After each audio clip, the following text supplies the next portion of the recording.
오늘은 말씀을 믿고 가는 신앙, 이런 제목을 가지고 말씀을 같이 나누도록 하겠습니다. 예수님께서 갈릴리 가나로 가시게 되었습니다.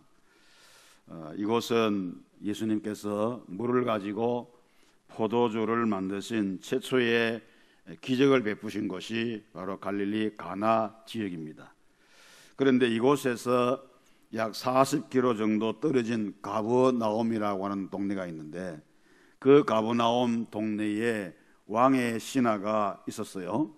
왕의 신하 그 아들이, 그 외아들이 중병에 걸렸습니다. 중병에 걸려가지고 거의 죽게 되었다, 그렇게 성경은 기록을 하고 있습니다.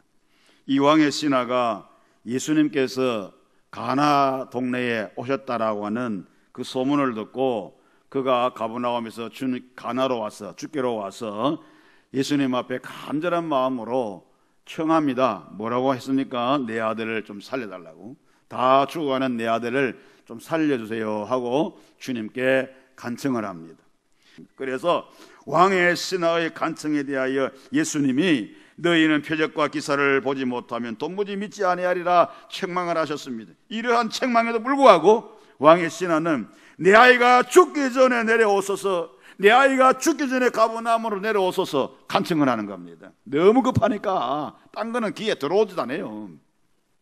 그때 예수님께서 너무 급해서 간청을 하는 이 왕의 신하의 그 간청을 들으시고 가라, 네 아들이 살았다, 이렇게 주님께서 선언을 해주셨어요. 가거라, 네 아들이 살아났다, 이렇게 주님이 선언했어요. 왕의 신하가 보여준 그 믿음이 온전하지 못한 믿음이긴 하지만은 100점짜리 믿음이 못되긴 하지만은, 그러나 그가 물러서지 아니하고 자기 아들의 문제, 그 병을 고쳐달라고 주님을 붙들고 있는 그 간청하는 그 모습을 주님께서 아시고, 믿음은 완벽하지 못하지만은, 불완전한 믿음이지만은 그래도 주님께서 자기 아들의 병을 고칠 수 있다라고 믿고 주님께 아들 병 고쳐달라고 간청하는 그 왕의 신하의 그 간청을 들으시고 가라, 집으로 돌아가라, 네 아들이 살아났다, 이렇게 주님께서 선포해 주셨어요. 왕의 신하는 예수께서 하신 말씀을 믿었어요. 그 하신 말씀을 믿고 가다가 길에서 마중 나오는 자기 종들을 만납니다. 그래서 그 종들로부터 뭘 듣냐면은 주인님의 아들이 살아났어요, 이렇게 아들이 살아났다고 보고를 받은 거예요.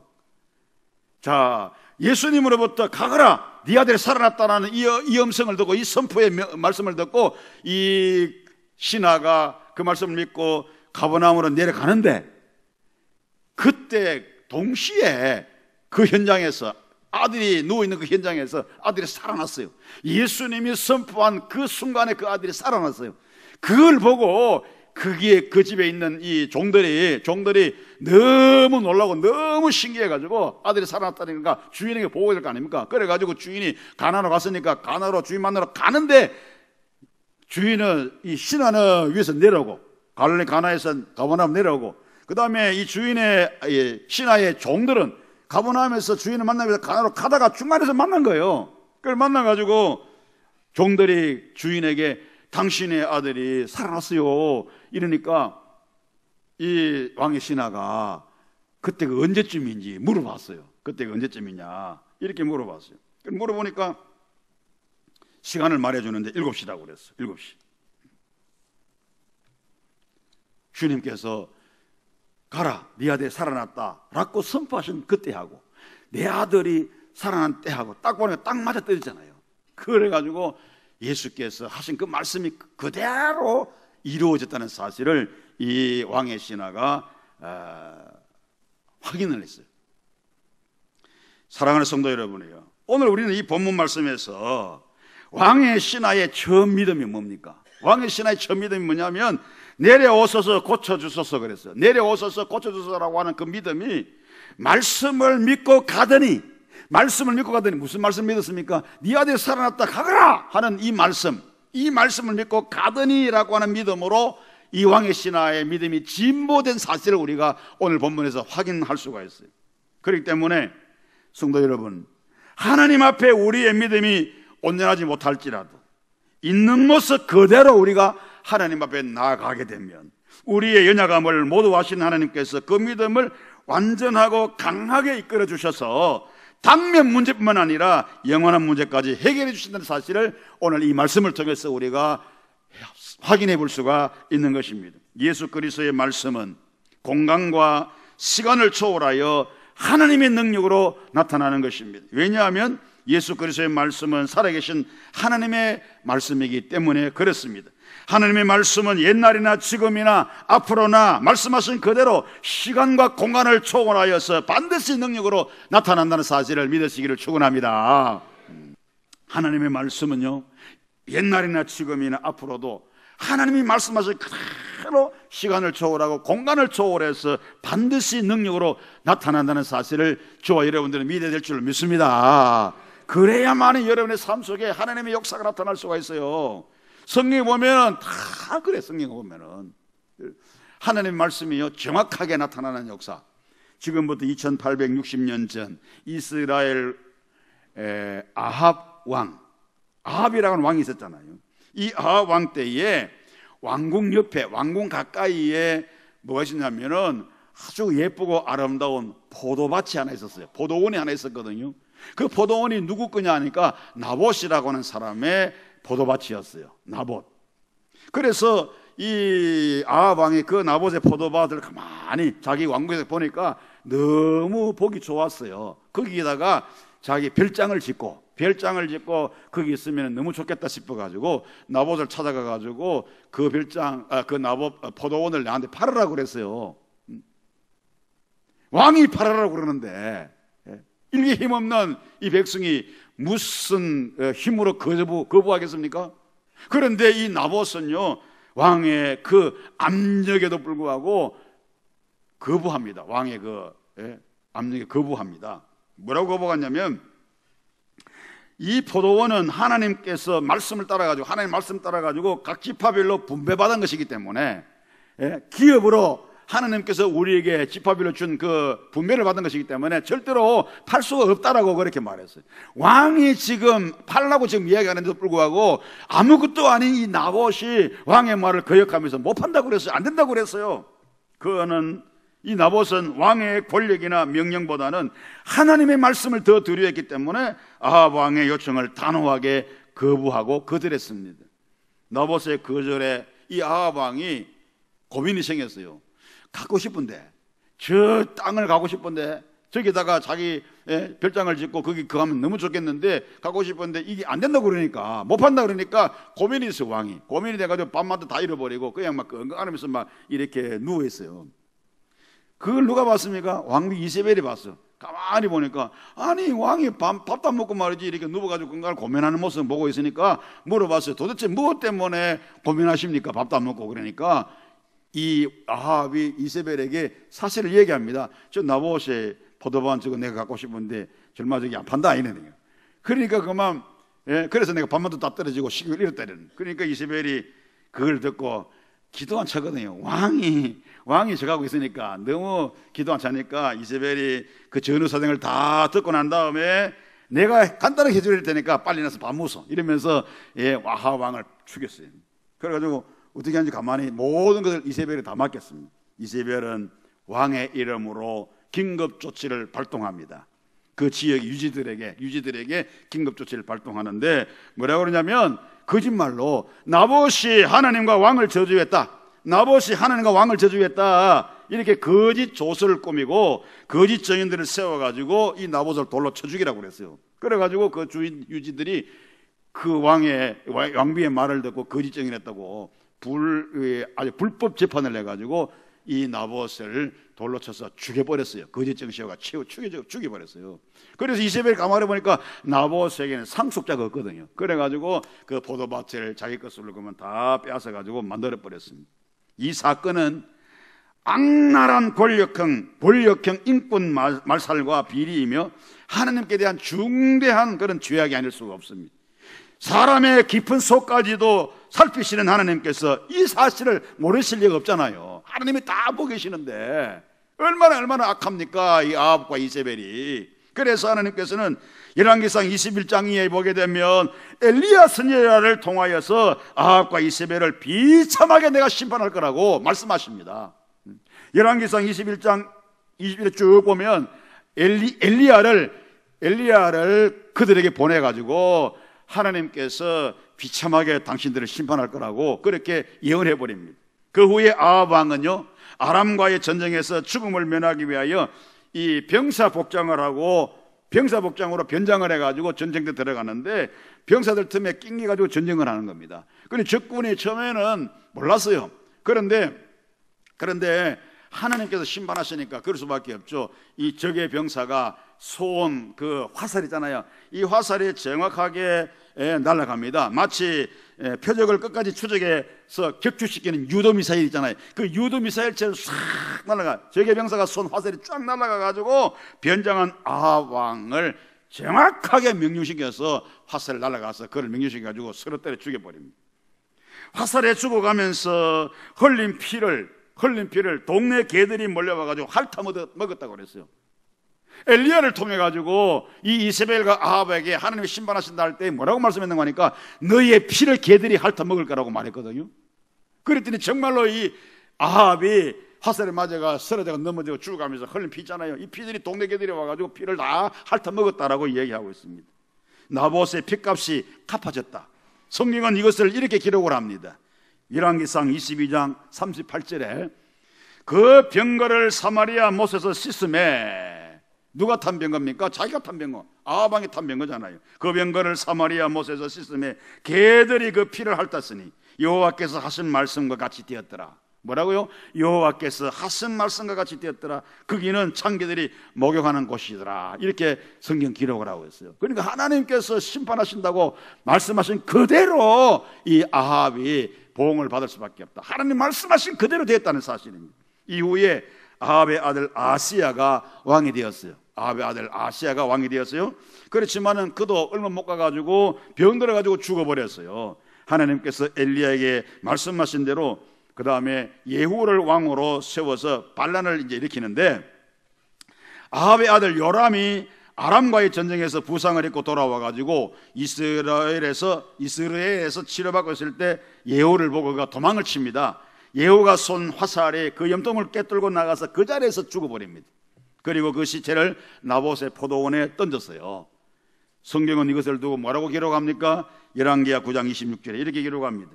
여호와께서 말씀하시기를 내가 어젯날에 나봇의 피와 그 아들들의 피를 분명히 보았노라.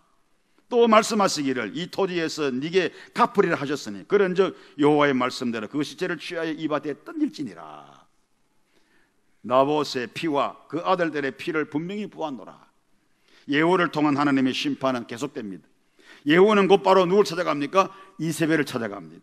이세벨은 예후가 반란을 일으켜가지고 자기를 쳐들어온다는 사실을 알아요.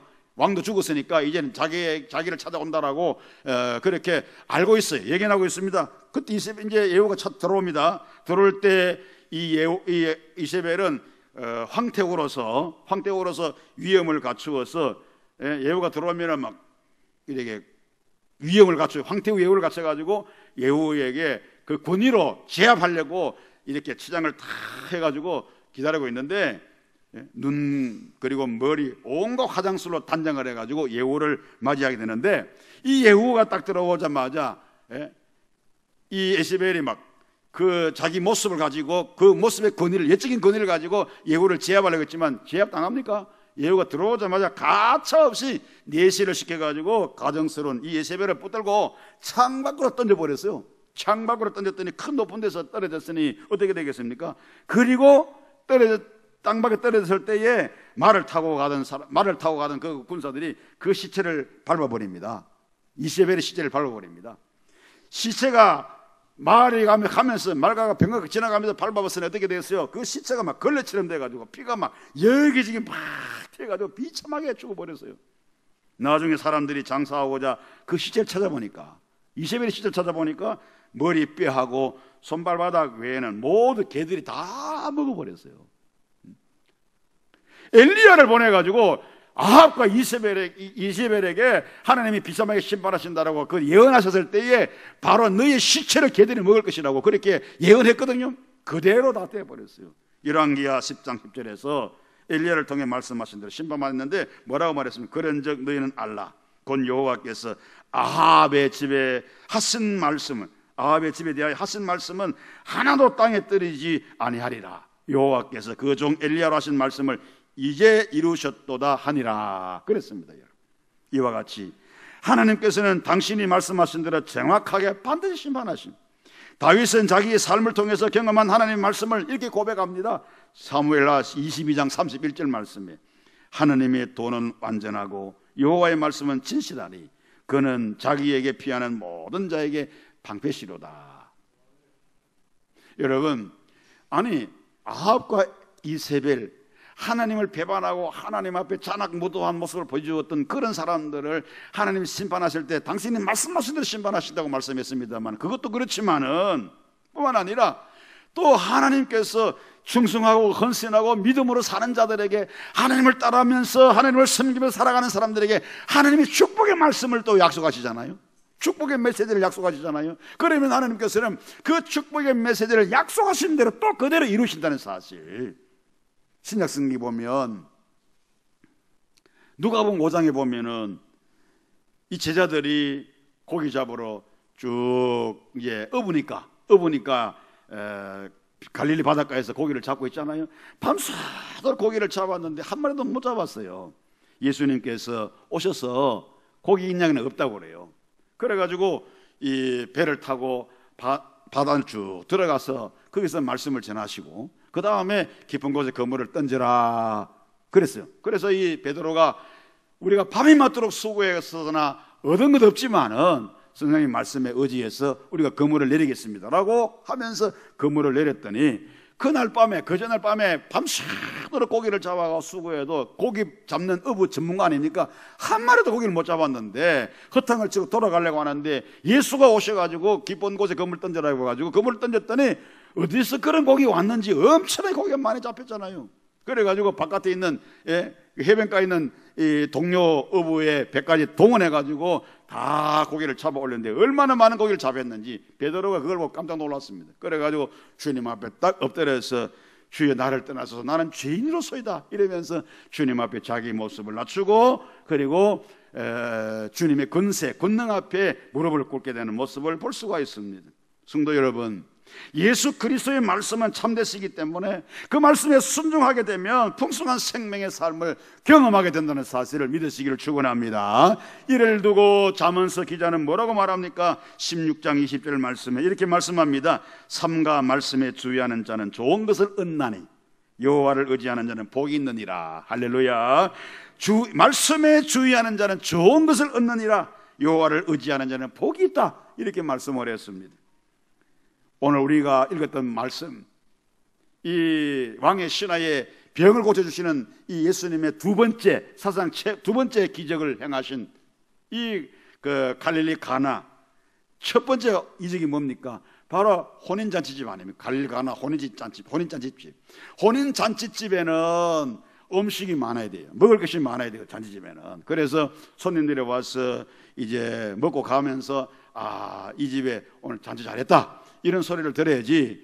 음식이 떨어지고 음식이 부실하면은 돌아가면서 아이고 잔치가 파이다 이러면서 또 안 좋게 생각을 하죠. 그런데 갈릴리 가나 혼인잔치집인데 아니 포도주가 떨어져 버렸어요. 그래가지고 난감하잖아요. 잔치집에는 이 포도주, 아민 사람들은 이제 이 술을 이제 이렇게 대접을 하는데 이 술을 이제 대접해줘야 되는데 사람들이 떨어져 버렸으니까 잔치에 흥이 안 날 거 아닙니까? 그래가지고 이제 떨어진다고 했을 때 예수님의 어머니, 육신의 어머니 마리아도 초청을 받고 이제 거기서 일을 하는데 이 신하들이 그 하인들이 말했어요. 너희들이 주님께서 무슨 말 하든지 간에 그대로 해라 이렇게 일러주었더니 주님께 가가지고 포도주가 떨어졌나이다 그랬어요. 그랬더니 주님께서 하시는 말씀이 돌 한간에다가 물을 채워라, 가득 채워라 했더니 이 하인들이 아무런 의의를 달지 않고 그대로 가서 채웠어요. 그리고 난 다음에 연회장에 갖다 주라 그랬어요. 그랬더니 하인들이 또 아무 말도 안 하고 마리아가 시킨 대로 그대로 물을 떠가지고 연회장이 갖다 주었어요. 그 연회를 책임 맡은 그 연회장이 그걸 마셔보니까 물이 이 포도주가 되었어요. 얼마나 맛있는 포도주인지 처음에 것보다 지금 마시는 포도주가 훨씬 더 맛있어요. 그래가지고 손님들이 쭉 대접을 했더니 손님들이 그걸 보고 감탄하잖아요. 뭐라고 말합니까? 아니 보통 잔치집에 가면 처음에는 막 좋은 거 많이 넣다가 나중에 이게 떨어지기 시작하면은 물에 물 타고 거기다 물 타고 막 이래가지고 나중에 갖다 주는 거는 술인지 뭐 물인지 모를 정도로 이렇게 닝닝하잖아요. 그러니까 대체적으로 그런 식으로 일이 진행되는데 이 집에는 그게 아니라 처음 먹은 것도 맛있는 포도주였지만 나중에 점점 더 맛있는 포도주. 그래서 물 뜨거운 사람들 잘 모르잖아요. 이 포도주를 마시는 연회장이나 그 다음에 그 사람은 모르잖아요. 그러나 물 떠온 사람들은 알더라 그랬어요. 왜냐하면 그대로 시키는 했기 때문에 항아리 물도 않고 떠준 그들은 알 수밖에 없죠. 사랑하는 성도 여러분이, 물이 포도주로 변화되는 기적은 말씀하신 그대로 순종했을 때 이루어졌다는 사실입니다. 이사야 55장 11절 말씀에 이렇게 말씀합니다. 내 입에서 나가는 말도 이와 같이 헛되이 내게로 돌아오지 아니하고 그랬습니다. 믿음이 온전치 못해도 그 말씀에 순종을 하면 하나님께서 말씀하신 내용이 어떠하든지 간에 모두 반드시 성취된다는 사실입니다. 이 가나의 이 가버나움의 이 왕의 하인이 예수께서 네 아들이 살아났다 했을 때 그 말을 믿고 그대로 갈 때에 놀라운 역사를 경험했지 않습니까? 뿐만 아니라 또 우리가 복음서에 보게 되면 백부장이 자기 하인이 중풍병에 걸려서 몹시 괴로워할 때에 예수께 찾아가서 고쳐달라고 그렇게 요청을 했습니다. 자기 아들의 병도 아니고 자기 신하의 자기 하인의 병입니다. 하인의 병. 자기 아들의 병이 아니라 자기가 가지고 때리고 있는 하인의 병이 지금 하인이 중풍병에 걸려가지고 거의 죽게 되었다. 그래서 그가 백부장이 주님께 와가지고 고쳐달라고 그러니까 예수님께서 내가 현장에 가서 고쳐줄게. 그래서 현장에 가서 그랬더니 백부장이 뭐라고 말합니까? 아이고 주님, 우리 집에 주님 모시는 거 참 너무 이게 미천하고 이래가지고 불편하니까 여기에서 말씀을 하셔도 거기에서 내 하인의 병이 나을 거라고, 그러니까 여기서 말씀해 주세요. 그렇게 요청을 했습니다. 그랬더니 예수님께서 그 백부장의 그 말을 듣고 얼마나 큰 믿음을 가졌는지, 이스라엘 온 땅에서 내가 이만한 믿음을 가진 사람을 내가 못 만나봤다 그랬어요. 그리고 난 다음에 네 믿음대로 될지어다 이렇게 주님께서 선포하시니까 그 하인의 중풍병이 깨끗하게 낫는 이런 기적을 경험을 했습니다. 왕의 신하처럼 말씀 믿고 가더니 온 가족이 구원받은 축복을 오늘 함께 하신 우리 모두 함께 경험할 수 있기를 주의 이름으로 축원합니다. 억지로라 할지라도 말씀을 그대로 믿고 순종하면은 하나님의 놀라운 축복을 경험하게 된다는 겁니다. 보지 않고도 말씀 믿고 사는, 보지 않고도 말씀을 믿고 살아가는 그런 우리가 되어야 되겠다. 히브리서 11장 1절 말씀에 믿음은 바라는 것들의 실상이요 보지 못하는 것들의 증거라. 이 사실을 믿으시고 말씀을 믿고 가는 신앙, 그래서 하나님께서 여러분에 베풀고자 하시는 놀라운 기적과 이적을 경험할 수 있는 우리 모두가 되기를 주의 이름으로 축원합니다.